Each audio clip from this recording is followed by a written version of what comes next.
నమస్కారం గురుగారు. నమస్కారం అండి కీర్తి గారు. గురుగారు, ఉగాది విశిష్టత ఏమిటి? విశ్వవసు నామ సంవత్సరం అంటే ఏమిటి తెలియజేయండి గురుగారు. సో మనకి 12 రాసులు, ఓకే, 12 మాసాలు, చైత్రం నుంచి మనకి 12 మాసాలు కూడా అయిపోతాయి. ఇలా 12 మాసాలు అయిపోయిన తర్వాత మళ్ళీ చైత్ర మాసం ఎప్పుడైతే స్టార్ట్ అవుతుందో దాన్ని మనం శాలివాహన సంవత్సరం అనుకొని అక్కడ నుంచి మనం న్యూ ఇయర్ బిగిన్ చేస్తాం. మనం జనవరి ఎలా బిగిన్ చేస్తామో చైత్ర మాసం నుంచి బిగిన్ చేస్తాం. అలానే మనకి ఉన్న గొప్ప కల్చర్, రిచ్ నాలెడ్జ్ ప్రపంచంలో ఎక్కడా లేదనే దానికి సింబల్ ఏంటంటే ప్రతి సంవత్సరానికి ఒక పేరు ఉంటుంది మనకి. పోయిన ఏడు మనం చూసుకుంటే క్రోధీ నామ సంవత్సరం అంటారు. అంటే క్రోధీ నామ సంవత్సరం అంటే క్రోధంగా ఉంటారు అని చెప్పేసి మీరు గమనించారనుకోండి, అధికారంలో ఉన్న పార్టీలు పోవటం, ఓకే, అంటే ప్రజలు నాయకుల మీద కోపడటం, అట్లానే మనకు నాయకులు కూడా ప్రజల మీద కక్షపూరితమైన ఒక ఉండే వాతావరణము, న్యూస్లు, కోర్టులు, వీళ్ళ మీద ఆ కోర్టులు, ఈ కేసులు మీరు చూస్తే అవే ఉండేయండి హెడ్లైన్స్లో. అలానే మనకి భూకంపం లైట్గా అప్పుడప్పుడు కంపించటము, తర్వాత వచ్చేప్పుడు మనకి వరదలు రావటము, ఇవన్నీ మీరు చాలా చూసి ఉంటారండి. అట్లానే మనకి వార్ ఎక్కడ చూసినా కానీ యుక్రెయిన్ వార్ అని, ఆ వార్ అని, ఈ వార్ అని, తర్వాత వీళ్ళు వచ్చి వాళ్ళని, అట్లానే మనకి బంగ్లాదేశ్ ఇట్లాంటి ప్లేసుల్లో కొంతమంది మనకి హిందువుల్ని ఓచుకోతకోయటం, ఇలా అన్నీ మనం క్రోధం అనమాట, కోపం అనమాట, యాంగ్రీ. ఆ రాజు తీసేయటము, కొత్త రావటము, వీళ్ళ మీద వాళ్ళు శాంక్షన్లు పెట్టుకోవటం, ఒకళ్ళ మీద ఒకళ్ళు మనం చూస్తే బాగా కేర్ఫుల్గా కోపం, క్రోధం అనమాట. అయితే అది లాస్ట్ ఇయర్ అయిపోయింది కదా. ఈ సంవత్సరానికి పేరు ఏంటంటే శ్రీ విశ్వవసు నామ సంవత్సరం. ఈ పేరులో నుండి విశ్వం అంటే యూనివర్స్, ఓకే, వసు అంటే సంపద, ఐశ్వర్యం. సో మనం ఏం చెప్తారంటేనండి, మనం పూర్వకాలంలో ఇద్దరు అన్నదమ్ముల్లో లేకుంటే పక్కింట్లో ఇద్దరు కొట్టుకున్నప్పుడు ఒకరినొకరిని తిట్టుకొని ఒకరినొకరు శాపనార్థాలు పెట్టుకొని అంతా అయిపోయిన తర్వాత లాస్ట్కి ఆ ఊరు పెద్ద ఎవరో వచ్చేసి మనం అంతా ఒకటే కుటుంబం, మన ఊళ్ళంతా ఒకళ్ళే, లేదంటే మన వీళ్ళంతా మన కులం వాళ్ళు, లెగిస్తే ముఖాలు చూసుకోవాలి, అయ్యిందేదో అయిపోయింది వదిలేసేయండి, ఇద్దరు బాయ్ బాయ్ షేక్ హ్యాండ్ ఇచ్చుకోండి, ఇక నుంచి చక్కగా వర్క్ చేసుకోండి అని చెప్తారు కదా. అలానే ఈ క్రోధీ నామ సంవత్సరం అయిపోయిన తర్వాత విశ్వ నామ సంవత్సరం వస్తుంది. ఇక్కడ మీనింగ్ ఏంటంటే ఇప్పటిదాకా వాళ్ళ మీద వీళ్ళ మీద వాళ్ళు కోపడరు, అయిపోయింది. ఇంకా ఈ సంవత్సరం వచ్చేటప్పటికి ఒకళ్ళనొకళ్ళు పరస్పరం గౌరవించుకుంటూ, ఓకే, ఇక్కడ లేదు అని ఫీల్ లేకుండా ఈ విశ్వంలో ఇంకా సంపదలు చాలా ఉన్నాయి, పెద్ద పెద్ద అవకాశాలు ఉన్నాయి, వాటిని అన్నిటి వినియోగించుకొని చక్కగా ముందుకెళ్ళిపోదాము అని ఒక సింబాలిక్. యూనివర్స్ అంతా సంపదమయమే. వసు అంటే రిచ్గా ఉండటం. వసు అంటే ఇంకొక మీనింగ్ ఏంటంటే కాపురం ఉండటం, నివాసం ఉండటం. ఇంత పెద్ద యూనివర్స్లో ఉన్నాం మనకేం తక్కువైందా నాకు ఫీలింగ్ రావటం. అంతేకాకుండా ఒక అందమైన అమ్మాయిని కూడాను వసువుతో పోలుస్తారండి. సో అందమైన అమ్మాయి రిప్రజెంటేషన్ ఎలా ఉంటుందండి, చూడంగానే ప్రతి ఒక్కళ్ళు ఇంప్రెస్ అవుతారు, లైక్ పడుతూ ఉంటారు, అట్రాక్షన్గా ఉంటుంది, బ్యూటిఫుల్గా ఉంటుంది, హోలిస్టిక్గా ఉంటుంది, అట్లనే ఆబ్లిగేషన్స్ కూడా ఉంటుంది. ఇలా ఈ 10కి సంబంధించి మనకి ఈ శ్రీ విశ్వవసు నామ సంవత్సరంలో ప్రతి ఒక్కళ్ళకి ధనం రావటం, చక్కగా అందంగా ఉండటం, హ్యాపీగా ఉండటం, ఒకళ్ళతో ఒకళ్ళు కలిసి వెళ్ళిపోవటం, చాలా ప్రతి ఒక్కరికి రిసోర్స్ఫుల్గా ఉండటం అనేది దానికి పేరు ఎలా పెట్టారు విశ్వవసు నామ సంవత్సరం అని. నేను 12 రాసులు వాళ్ళకి గమనిస్తే ఏలినాటి శని ఉన్న వాళ్ళకు కూడాను, అష్టమ శని ఉన్న వాళ్ళకు కూడాను అంత ఇబ్బంది లేవండి ఈ సంవత్సరం. పోయినడితో కంపేర్ చేసి ఈ సంవత్సరం చాలా తక్కువగా ప్రాబ్లమ్స్ ఉన్నాయి వాళ్ళకు కూడాను. ఇది ఒక అబ్జర్వేషన్ జరిగింది. రెండోది చాలామందికి తెలియని విషయం ఏంటంటేనండి, మనకి 60 సంవత్సరాలకి ఒక్కొక్క సంవత్సరానికి ఒక్కొక్క పేరు ఉంటుంది. ఈ 60 సంవత్సరాలు అయిపోయిన తర్వాత మళ్ళీ రెండో సైకిల్ వస్తుంది. మనకేం చెప్తారంటే జ్యోతిష శాస్త్రంలో మనిషికి 120 సంవత్సరాల ఆయుష్ ఉంది. సో ఎప్పుడైతే ఫస్ట్ 60 అయిపోయిందో అంటే ఒక సైకిల్ కంప్లీట్ అయిపోయింది కాబట్టి షష్ఠి పూర్తి అంటారు. రెండో షష్ఠి పూర్తి చేసుకుంటారు, 120 ఇయర్స్ అదనమాట. అయితే ప్రతి సంవత్సరం కూడా ఒక పేరు ఉంటుంది కాబట్టి ఈ పేర్లు ఎలా వచ్చాయి. సో ఇది ఒక స్టోరీ. మనకేమంటే నారద మహర్షికి ఆయన సంతానం 60 మంది ఉంటారు. ఈ 60 మంది ఒక రాజు చేత చంపబడతారు. నారద మహర్షికి పుత్రశోకం వచ్చేసి విపరీతంగా ఏడ్చి విష్ణుమూర్తిని ప్రార్థిస్తారనమాట. నారాయణ ఏమంటాడు, నారదుడు నారాయణ నారాయణ అని ముల్లోకాలు తిరుగుతూ ఉంటారు. నిన్ను జపిస్తూ తిరిగాను కదా, నాకే పుత్రశోకం ఏంటి అని. అప్పుడు విష్ణుమూర్తి ప్రత్యక్షమయ్యి ఆయనకు ఒక వరం ఇస్తాడు. నీ 60 మంది కొడుకులు చనిపోయారు, కానీ వాళ్ళు ఇంకా చనిపోలేదు.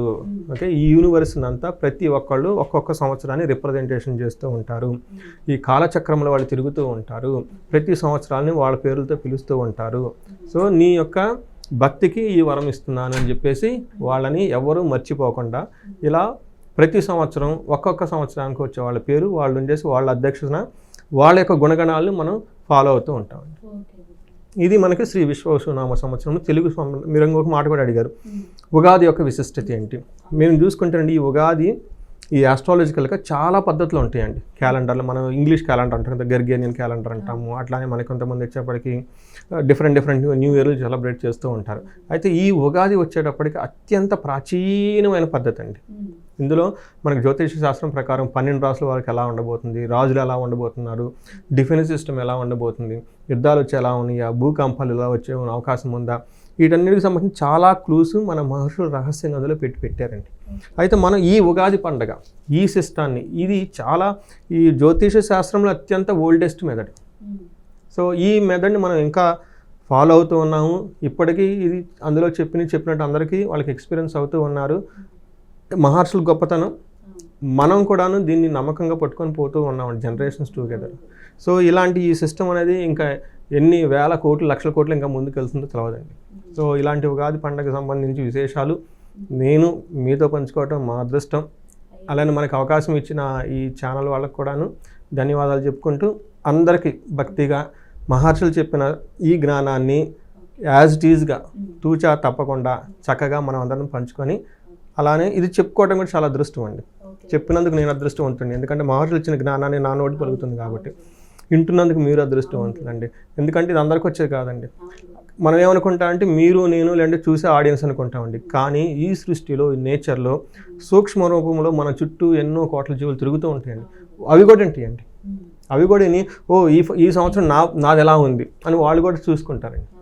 సో దేవతలు ఉంటారు, అందుకని చాలా పవిత్రమైన కార్యక్రమం. మనకి గుళ్ళల్లో ఎందుకు పెట్టుకుంటారంటేనండి, ఈ ఉగాది దీని యొక్క విశిష్టత గురించి మనకి గుళ్ళల్లో కూడా పెట్టుకుంటారు.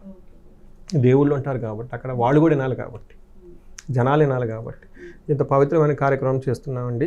సో స్టార్ట్ చేద్దాం. విశ్వవసునామ సంవత్సరంలో వృషభ రాశి వారికి ఎలా ఉండబోతుంది గురువుగారు? మనం వృషభ రాశి కనుక చూసుకుంటే ఇందులో నక్షత్రాలు కనుక చూసుకుంటే కృతిక 2, 3, 4 పాదాలు, రోహిణి 1, 2, 3, 4 పాదాలు, మృగశిర 1, 2 పాదాలంతా వృషభ రాశిలో వస్తారు. పేరు బలం కనుక ఎవరైనా మనం చూసుకుంటే ఇందులో ఈ, ఊ, ఏ, ఓ, వా, వి, ఊ, వే, ఓ ఈ అక్షరాలు ఇదే పేరుతో ఉన్న సౌండ్ల పేర్లు ఎవరన్నా కానీ మొత్తం వృషభ రాశే వస్తారు. జనరల్గా ఎక్కువ వెంకటేశ్వర్లు అన్న వాళ్ళు చాలామంది నాకు ఫోన్ చేస్తూ ఉంటారు. వాళ్ళకి వెంకటేశ్వర్లు అని ఉన్న వాళ్ళు ఎక్కువ మంది చేస్తుంటారు. అలానే వీరాంజనేయులు, వీరు ఈ టైపు ఉన్న పేర్లంతా ఎక్కువగా మనకి ఓబుల్ రెడ్డి మనకి ఇటు సైడ్లో ఉంటారు. మనకి కర్నూలు అటు సైడ్లో ఈ పేరు వాళ్ళు ఎక్కువ ఉంటారు. అక్కడి నుంచి ఎక్కువ కాల్ చేస్తూ ఉంటారు అనమాట. వీళ్ళందరూ కూడా ఇదే అక్షరాలతో వృషభ రాశి వస్తారు. అయితే వృషభ రాశి వాళ్ళకి లాస్ట్ ఇయర్ కొంచెం మిక్స్డ్గా ఉంది, ఒక రకంగా బాగలేదనే మనం చెప్పుకోవాలి. అయితే ఈ సంవత్సరం వీళ్ళకి ఎలా ఉండబోతుందంటే, మనకి ఆదాయ ఫలితాలు కనుక చూసుకుంటే ఆదాయము, వ్యయము, రాజ్యపూజ్యము, అవమానం కనుక చూసుకుంటే వీళ్ళకి ఆదాయం 11, వ్యయం 5. ఓకే, ఆదాయం 11, వ్యయం 5. సో రాజ్యపూజ్యం 1, అవమానం 3. సో ఈ ఫిగర్స్ని పడితే ఎలా ఉందండి మీకు? బాగుంది కదా. సో ఆదాయం 11, వ్యయం 5 ఉంది కాబట్టి మనకి ఆదాయం చాలా ఎక్కువ వస్తుంది. అట్లానే వీళ్ళకి రాజ్యపూజ్యం 1, అవమానించే వాళ్ళు 3 ఉన్నారు. అఫ్కోర్స్ అది 4లో 3 వ్యతిరేకిస్తూ ఉంటారు. బట్ ఓవరాల్గా చూసుకుంటే చాలా బాగుంది. మనం వీళ్ళకి గ్రహస్థితి కనుక చూసుకుంటే శని మీనరాశిలోకి పండగతో పాటు వచ్చేస్తున్నారు. తర్వాత రాహు కేతువులు వీళ్ళంతా మే 14, 18 తారీఖున మూవ్ అవుతున్నారండి. తర్వాత శని వచ్చేటప్పటికి మీనరాశిలోకి, గురువు వచ్చేటప్పటికి మిథున రాశిలోకి, రాహు వచ్చేటప్పటికి కుంభరాశిలోకి, కేతువు సింహరాశిలోకి ఎంటర్ అవుతున్నారు. వీళ్ళు ఎంటర్ అవటంతో అప్పటి నుంచి వీళ్ళకి ఎలా ఉందో మనం చూద్దాం. అందులో మనకి లఘు గోచారము, సూక్ష్మ గోచారం ఒక కాన్సెప్ట్లో వెరీ సమరీ బ్రీఫ్గా మనకి ముఖ్యాంశాలలాగా వార్తల ముఖ్యాంశాలు ముందుగానే మనం తెలుసుకోవచ్చు సూక్ష్మంగా. ఇందులో వీళ్ళకి శని 11వ ఇంట్లో ఉంటున్నారు, మంచి ప్లేస్లో ఉన్నారు. తర్వాత వీళ్ళకి ఏమని చెప్తారంటే 4 ముక్కల్లో మొత్తం ధనలాభం, విత్త సమృద్ధి, వైరం. వీళ్ళు కనుక చూసుకుంటే ఫస్ట్ శని వల్ల ధనలాభం వస్తుంది. ఇది 2.5 సంవత్సరం ధనాన్ని ఇస్తూ ఉంటారు. అట్లానే విత్త సమృద్ధి, చక్కగా మనీ విషయం లాస్ట్ ఇయర్ వీళ్ళు చాలా బాధపడ్డారండి, టయానికి డబ్బులు అందక చాలా బాధపడి ఉంటారు. అయితే వీళ్ళకి ఆ ప్రాబ్లమ్స్ అన్ని పోయి ధనం చక్కగా ఇంట్లో వర్షం కురిసినట్టు కురుస్తుందండి. తర్వాత 11వ ఇంట్లో కనుక రాహు ఉండటం వల్ల మిక్స్డ్ రిజల్ట్, కొంచెం బాగుంటుంది, కొంచెం బాగలేదని చెప్పుకోవచ్చు. కేతు 4వ ఇంట్లో ఉండటం వల్ల కుటుంబ స్థానానికి సంబంధించిన స్థానంలో వీళ్ళతో గొడవలు అయ్యే అవకాశం ఎక్కువగా ఉంటుంది. పర్టికులర్గా ఇంటికి సంబంధించిన విషయాల్లో ఎక్కువ గొడవలు వచ్చే అవకాశం ఎక్కువగా ఉంది. బట్ ఓవరాల్గా చూసుకుంటే మేజర్ 2 గ్రహాలు చాలా సపోర్ట్ ఇస్తున్నాయని చెప్పుకోవాలి. మనం డీటెయిల్స్ కనుక చూసుకుంటే శని వీళ్ళకి 3rd హౌస్ను చూస్తూ 8th హౌస్లో ఉండి 11th హౌస్లో ఉండటం వల్ల ఎలా ఉంటుందంటే మనకి మహర్షుల సంస్కృతులు ఏం చెప్తారంటే వీళ్ళకి ఆరోగ్య మర్ధలాభచ్చ స్త్రీపుత్ర సుఖవర్ధనం చిత్తశుద్ధి అభీష్టర సిద్ధి ఏకాదశగతో శనో అని చెప్తారు. దీని మాకు 11వ ఇంట్లో కనుక శని ఉండటం వల్ల చాలా శనికి యోగ్యతనిచ్చే ప్లేస్ అనమాట. వచ్చే 2.5 సంవత్సరం శని చాలా మంచి మంచి ఫలితాలు తీసుకొని రాబోతున్నారు ఈ వృషభ రాశి వారికి. ఎలా ఉంటాయి అంటే ఫస్ట్ ఆరోగ్యం, చక్కగా ఆరోగ్యం బాగుంటారు. అర్ధలాభం, ధనం బాగుంటుంది. తర్వాత వీళ్ళకి స్త్రీ పుత్ర సుఖవర్ధనం అని చెప్తారు. అంటే భార్యాభర్తల మధ్య, జెంట్స్ అయితేనేమో లేడీస్ ద్వారా, లేడీస్ అయితే కనుక జెంట్స్ ద్వారా, వైఫ్ అండ్ హస్బెండ్ మధ్య మంచి సత్సంబంధాలు ఉంటుంటాయి. వాళ్ళ ద్వారా ప్లస్ పిల్లల ద్వారా కూడా వీళ్ళకి చాలా బాగుంటుంది.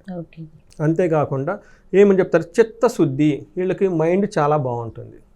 ఏదైనా పని చేసినా కానీ చాలా దృఢ సంకల్పంతో, ప్యూర్ మైండ్తో, చాలా నిర్మలమైన మనస్తత్వంతో అన్ని పనులు చేస్తూ ఉంటారు. అంతేకాకుండా అభీష్టర సిద్ధి, ఇప్పటిదాకా వాళ్ళు ఏదైనా కనుక చెయ్యాలనుకుంటే లాస్ట్ 2 years 3 years ఒక ఫారిన్ వెళ్ళాలో, లేదంటే ఒక గ్రాడ్యుయేషన్ తీసుకోవాలో, ఒక మంచి హైఫై కంపెనీలో చేయాలి, వాళ్ళకి కోరికలు ఉండండి అంటే ఒక యాంబిషన్స్ ఉంటాయి, అవన్నీ వీళ్ళకి ఈ టైంలో నెరవేరుతాయి. ఓకే. సో ఇది ఒక మంచి ఆహ్లాదకరమైన శని చాలా పాజిటివ్ వైబ్స్ని వీళ్ళకి ఇస్తున్నారని చెప్పుకోవాలన్నమాట. 3rd హౌస్లో దృష్టి ఉండటం వల్ల వీళ్ళకి బ్రదర్స్ నుంచి చాలా హెల్ప్ వస్తుంది. అంతేకాకుండా వీళ్ళు కూడా చాలా ధైర్యంగా ఉంటారు. దేనికి ఏమంటారు, లొంగన విధంగా చాలా స్ట్రైట్ ఫార్వర్డ్, డిగ్నిటీగా ఉండే, స్ట్రాంగ్గా ఉంటారు. 8th హౌస్లో దృష్టి ఉండటం వల్ల వీళ్ళు లీగల్కి సంబంధించిన విషయాల్లో కొంచెం జాగ్రత్తగా ఉంటుంది. వేరే వాళ్ళు నిందలు మోపే అవకాశం ఎక్కువగా ఉంటుంది, డిఫికల్టీస్ ఉంటుంది. ఇలా litigations related matters, legal related మ్యాటర్స్ను వెళ్ళకుండా ఉంటే బాగుంటుంది. ఏదైనా కనుక సమస్య వచ్చినా కొంత సహనంగా ఉంటే దాన్ని ఆ ప్రకారంగా వెళ్ళిపోతుందని చెప్పుకోవాలి. వీళ్ళకి జూపిటరు 2వ ఇంట్లో ఉండటం వల్ల ఏమవుతుందంటే 6th హౌస్ 10th హౌస్ని కూడా చూడటం వల్ల వీళ్ళకి 2nd హౌస్లో ఉండటం వల్ల ఆనందం, మనస్సౌఖ్యం, యశోవృద్ధి, సౌభాగ్యం, ధనాగమన, అంతే ధర్మ వ్యయం, మనస్సౌఖ్యం, 2వ స్థానికే గురువు అని చెప్తారు. గురువు 2వ ఇంట్లో ఉండటం వల్ల ఏమవుతుందంటేనండి మనసు చాలా చక్కగా ఉంటుందంట, ఆరోగ్యంగా ఉంటారు, సౌభాగ్యం ఉంటుంది, ధనాదాయం ఉంటుంది, ధర్మ కార్యాలు ఎక్కువగా చేస్తూ ఉంటారు, చక్కగా అందరితో మాట్లాడుతూ ఉంటారు అన్నమాట. వీళ్ళు 6వ హౌస్ని 7th హౌస్ని చూడటం వల్ల కొన్ని విషయాల్లో వీళ్ళకి హెల్త్ కాంప్లికేషన్స్ వచ్చే అవకాశం ఎక్కువగా వస్తాయి, కానీ త్వరగా నయమైపోతాయి. తర్వాత వీళ్ళకి 10th హౌస్లో గురు దృష్టి ఉండటం వల్ల కొన్ని విషయాల్లో స్లోగా ఉండే అవకాశం ఎక్కువగా ఉంటుంది. అంటే వర్క్లో అంత ఫాస్ట్గా ఉండదు, నార్మల్గా ఉండే అవకాశం ఎక్కువగా ఉంటుంది. అయితే వీళ్ళకి ఇంకొక అడ్వాంటేజ్ ఏంటంటేనండి, రాహు కూడాను మెయిన్ నుంచి వీళ్ళకి 10th హౌస్లో ఉండటం వల్ల, రాహు 10th హౌస్లో ఉండటం వల్ల చాలా కలిసి వస్తుంది అని చెప్తారు. ఇందాక గురువు కొంచెం స్లోగా ఉన్న రాహు దానికి తీసుకొచ్చి కాంపెన్సేషన్ చేసి చాలా చక్కగా చేస్తూ ఉంటారు. రాహు 10th హౌస్లో ఉంటే ఎలా ఉంటుంది, మన మహర్షులు ఏం చెప్తారంటే మనస్సౌఖ్యం, సదా ఆనందం, అభీష్ట సిద్ధి, సుఖభోజనం, కర్మసిద్ధి, పుష్టిం, ఇవన్నీ చెప్తారన్నమాట. 10వ స్థానకే ఫణి అని చెప్తారన్నమాట.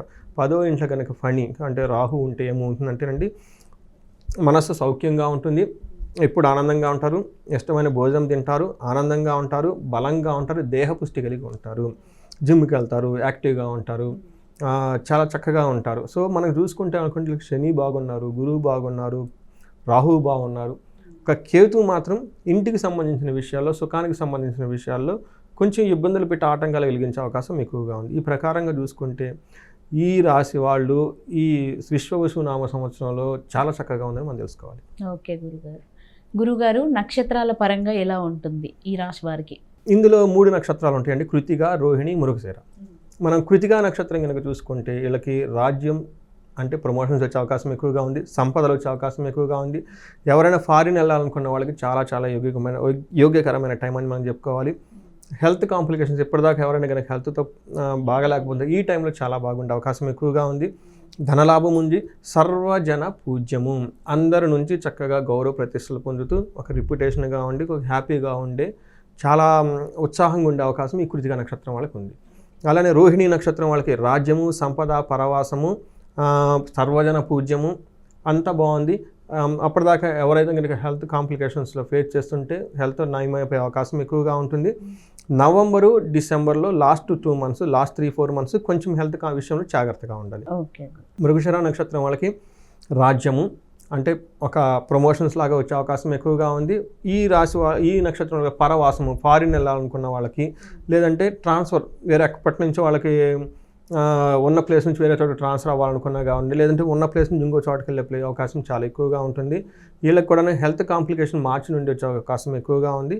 సర్వజన పూజ్యము కేతు యొక్క ప్రభావంతో వీళ్ళంతా అందరి చేత గొప్ప గొప్ప అప్రిసియేషన్స్ వస్తూ, రివార్డ్స్ వస్తూ, రికగ్నిషన్స్ వస్తూ ఒక అందరిలో గుర్తింపు వచ్చే అవకాశం ఎక్కువగా ఉంది. గురుగారు వీళ్ళు వృషభ రాశి వాళ్ళు చేయాల్సిన పరిహారాలు తెలియజేయండి గురుగారు. సో వీళ్ళకి కేతుకి సంబంధించి పరిహారాలు ఎక్కువ చేసుకుంటూ ఉండాలండి. రాహు కేతులు సర్పానికి సంబంధించి కాబట్టి వీళ్ళకి మందార పూలతోటి ఓకే గణపతి గనక అభిషేకం కనుక ఇంట్లో సింపుల్గా కనుక చేసుకోగలిగితే గరికతోటి ఓకే ఒక రాగి చెంబు తీసుకొని అందులో కొంచెం గరికేసి నీళ్లు పోసుకొని ఒక చిన్న గణపతి మూర్తిని కనుక తీసుకొని సిల్వర్ది కానీ లేదంటే రాగిది కానీ ఏదో బ్రాంజ్ది కానీ తీసుకొని చక్కటి పళ్ళెంలో పెట్టేసుకొని బయటికి వెళ్ళేటప్పుడు ఒక మనకి పంచపాత్రను వస్తుందట ఒక నీళ్ళు అలా పోసి కనుక వెళ్తూ ఉంటే ఎలాంటి ఆటంకాలున్నా రాకుండా ఎక్కువగా ఉంటాయి. ఈ రాశి వాళ్ళకి అంతా బాగుంది అయినా బాగలేదంటే ఒకసారి జ్యోతిష్యం కలవాలి.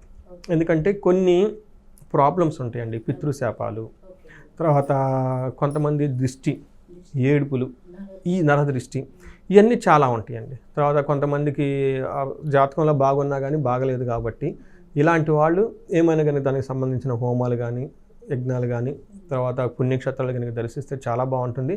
బట్ వీళ్ళైతే ప్రస్తుతానికి నేనేం సజెస్ట్ చేస్తానంటే రాహుకి సంబంధించి విజయవాడ కనకదుర్గమ్మ అమ్మవారిని కనుక దర్శనం చేసుకుంటే చాలా బాగుంటుంది. అక్కడ మనకి పక్కనే సుబ్రహ్మణ్యేశ్వర స్వామి గుడి కూడా ఉంటుంది, మీరు గమనించే ఉంటారు ఇల్లు ఉంటే కనుక. అక్కడ కనుక ఇల్లు దీపారాధన కనుక చేసుకుంటే సుబ్రహ్మణ్యేశ్వర స్వామి కనుక దర్శించుకొని కొంచెంసేపు అక్కడ మెడిటేషన్ చేసుకొని ఒక దీపారాధన కనుక చేస్తే చేయనిస్తారండి, అక్కడ స్పేస్ ఉంటుంది. అది కనుక చేసుకోగలిగితే ఈ మనకి రాహుకి సంబంధించి కానీ కేతుకి సంబంధించిన ఏమైనా దోషాలు ఉంటే ఈ గోచారం తిరిగే ఉంటే అవి కూడా తొలగిపోయి వీళ్ళకి చాలా చక్కగా శోభాయమానంగా వృద్ధిలోకి ఉంటారని తెలుసుకోవచ్చండి. ఓకే గురుగారు, వృషభ రాశి గారి అనుకూలతలు, వాళ్ళు చేయాల్సిన పరిహారాలు చాలా చక్కగా వివరించారు. ధన్యవాదాలు గురుగారు. నమస్కారం అండి.